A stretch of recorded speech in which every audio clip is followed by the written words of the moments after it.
waxaan rajaynayaa wasaaradda caafimaadka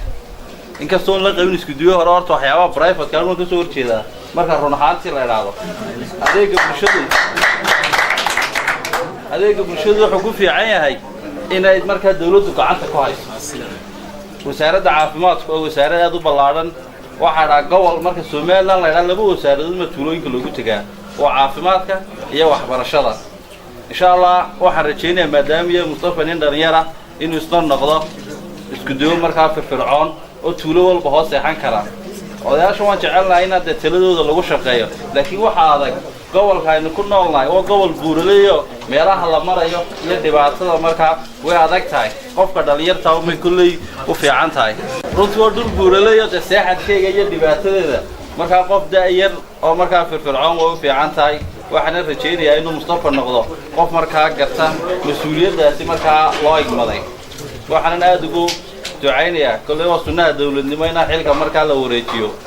waa kulli qofna kuma waarayo laakiin waxa muhiim ah inta aad xilka hayso inaad u shaqayso si Ilaahay kugu ogyahay mas'uuliyadu way aad badan tahay waxaan u dhalayaa Mustafa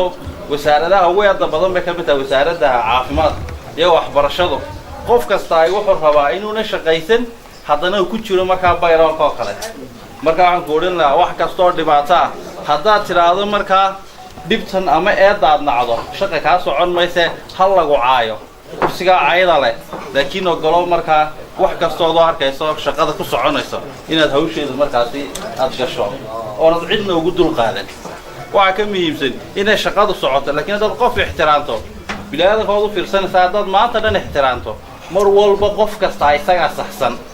qof qaldan arkimaysi marka haday tahay anu ma saxsan shaqadii waana kala soconayn waxaan ku rajaynayaa inaad noqoto qof marka u dhabaradayga dulqaad fara badan leh xilkuna wuxuu ku rooyay inaad dulqaad badan lahaato caydiisana waxa iska leh marka mas'uuliyadda ayaa wadata insha Allah marka dad mas'uuliyadda dhigta cidna ku iman mayso dibna kuula iman mayso inaad marka inta u dulqaadato waxaan rajaynayaa in bahda caafimaadku ay soo dhaweyso Mustafa si ay la garab gasho shaqaduna waxay ku fiican tahay in la wada shaqeeyo laakiin haddii hal qofun lagu haleeyo dibteeday leedahay bilaadanku oo aragtayna marka loo eego Soomaalidu eeda waxa la saaraan qofka xilka haya laakiin shaqada waxa wada team baa wada insha Allah inaad noqoto qof marka teamka caafimaadka ku xidhnaada sidana ula shaqeeya ee ku rajaynayaa